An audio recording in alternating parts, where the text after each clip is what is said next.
పిల్లలకి స్కూల్ పాఠశాలైతే పేరెంట్స్‌కి స్కూల్ పేరెంట్స్‌శాల.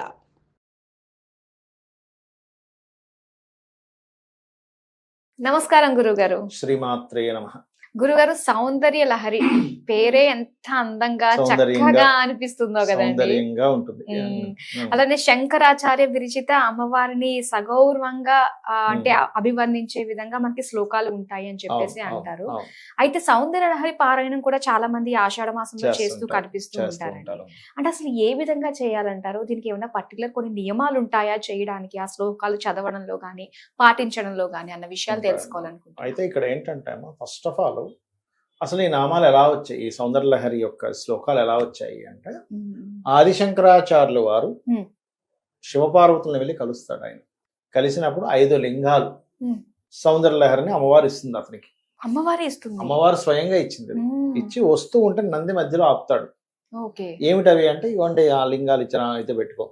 అవేమిటి అంటే, ఇగో అమ్మవారు ఇచ్చిన సౌందర్య లహరి తీసుకోగానే దానిలో సగం తీసేసి పెట్టుకొని ఆవిడ కరుణతో అలాగే ఇస్తుంటుందిలే, ఇవి పట్టుకెళ్ళమని ఇస్తాడు.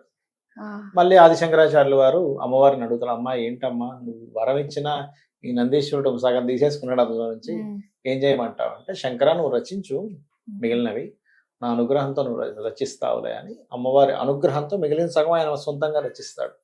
అంటే సౌందర్య లహరి ఏదైతే ఉందో స్వయంగా అమ్మవారు ఇచ్చినట్టు.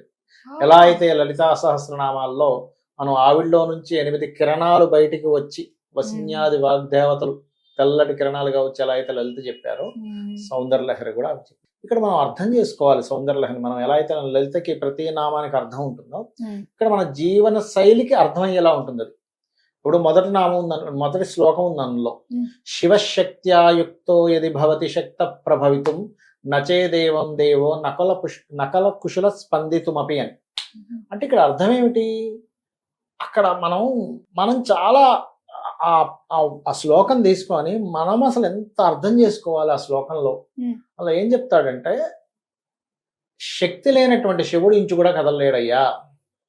శివశక్త్యాయుక్తో యది భవతి శక్త ప్రభవితుం నచే దేవం దేవో నకల కుశల స్పందితుమపి అతస్తామారాధి. మళ్ళీ శ్లోకం ఉంటుంది. నేను అనేది ఏంటంటే, ఇక్కడ శక్తి లేనిదే శివుడించి కూడా కదలలేడని చెప్పినప్పుడు మనం ఒక భార్యాభర్తల అనుబంధాన్ని ఇక్కడ చెప్తున్నాడు. శివుడు శక్తి, పార్వతీ పరమేశ్వరులు, అవునా? లలిత అనుకోండి ఈశ్వరుడు అనుకోండి.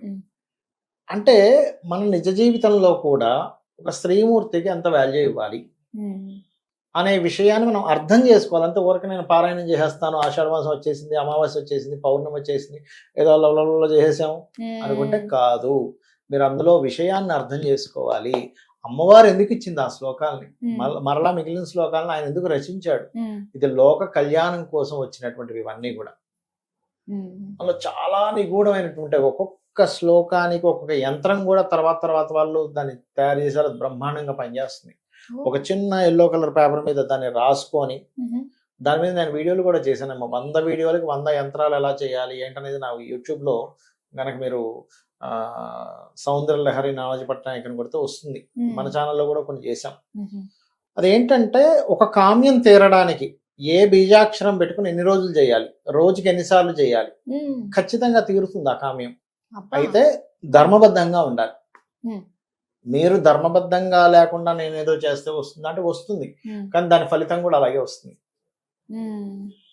మనకి చాలా మందికి సందేహం ఏంటంటే, నాకు వచ్చింది ఒకప్పుడు ఒక సందేహం ఏంటంటే, మరి భగవంతుడికి పరమాత్మకి ఒకరి మీద ద్వేషము, ఒకరి మీద ఇష్టము ఇలాంటివి ఏముండవు కదా, నిశ్చలంగా ఉంటాడు కదా, మరి ఒక వ్యక్తి తపస్సు చేసినప్పుడు ఎందుకు చలించిపోయి వచ్చేస్తాడు, ఎందుకు వరం ఇస్తాడా అనిపించేది నాకు ఒకప్పుడు. అంటే చిన్నప్పుడు బాగా ఎప్పుడు ఆలోచిస్తూ ఉండేవాడిని జాతకాల గురించి కానీ, దేవతా సంబంధించిన విషయాల గురించి కానీ. అప్పుడు నాకు రాను అర్థమైన విషయం ఏంటంటే, అది దేవతా తత్వం. అది అంటే ఒక లైట్ దగ్గరికి మనం వెళ్తున్నాము, ఆ లైట్ అక్కడే ఉంది, మనం వెళ్తున్నప్పుడు ఆ వెలుగులోకి మనం వెళ్తాం, ఆ జ్ఞానం అనే దానిలోకి మనం వెళ్తాం, ఆ వెలుతురు ఇస్తుంది ఆటోమేటిక్గా. వెలుతురిచ్చే లైట్ బల్బ్ అక్కడే ఉంది, కానీ నువ్వు దాని దగ్గరికి చేరుకుంటున్నావు. దాని అనుగ్రహం నీకు ఎలా అయితే కలుగుతుందో, దేవతా సంబంధించి నువ్వు తపస్సు చేస్తున్నావు, లేకపోతే ఒక నామస్మరణ చేస్తున్నావు, ఆ ఎనర్జీ దగ్గరికి నువ్వు వెళ్తున్నావు. వెళ్ళినప్పుడు ఆ ఎనర్జీని నువ్వు పొందుతున్నావు. అది ఎటువంటి ఎనర్జీ అయినా. ఒక వ్యక్తి కర్రసాము నేర్చుకుంటాడు, అక్షరసామలో నిష్ణాతుడు అయిపోతాడు. ఒక వ్యక్తి కవిత్వ సంబంధించిన బాగా చేస్తాడు, ఎలాంటి పాటైనా అలవాటుగా రాసేస్తాడు. ఒక వ్యక్తి పాడడం బాగా ప్రాక్టీస్ చేస్తాడు, పాట వచ్చేస్తుంది. అలాగే ఏదైనా కానీ అది ఎనీ సబ్జెక్ట్, అంటే ఆ సబ్జెక్ట్ మన వాళ్ళు సబ్జెక్ట్ కనుక కాకుండా దానికి ఒక దేవత ఉంది, అదొక శక్తి స్వరూపిణి ఉంది, అందరిలో ఉండేటువంటి శక్తి స్వరూపిణి అమ్మవారు ఈ రూపంలో ఉంది అని చెప్పడం జరిగింది. మనకి లలితలో ఎలా అయితే ప్రతిదీ అమ్మవారి అనేటువంటి చెప్పడం జరుగుతుందో సౌందర్య లహరి కూడా అంతే. ఆ శివశక్తుల యొక్క సంబంధం ఏమిటి, వాళ్ళు ఎలా ఉంటారు, అసలు ఈ విశ్వంలో ఎలాంటి శక్తులు ఉంటాయి, ఎవ్రీథింగ్ అందులో ఉంటున్నాం.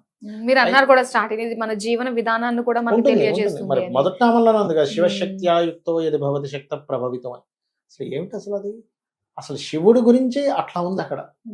కదలలేడు అంటే శక్తి లేనిదే శివుడు కూడా కదలలేడు కాబట్టి నువ్వేదో స్త్రీని చులకనగా చూడకు, ఆవిడే నీ శక్తి అని చెప్పడం అర్థమైందమ్మా. అలా నువ్వు చూసినప్పుడు ఆటోమేటిక్గా అక్కడి నుంచి నీకు వచ్చేది వస్తుంది. ఇప్పుడు నువ్వు ఒక భార్యని లేకపోతే ఒక భర్తని ఇద్దరు ఒకటి అనేటువంటి భావన లేకుండా చులకనగా చూస్తున్నావు. ఒక స్త్రీమూర్తి అబ్బాయిని చులకనగా చూస్తుంది, లేకపోతే ఒక పురుషుడు చేసుకున్న భార్యని చులకనగా చూస్తాం, వాళ్ళు అలాగే రియాక్షన్ ఇస్తారు.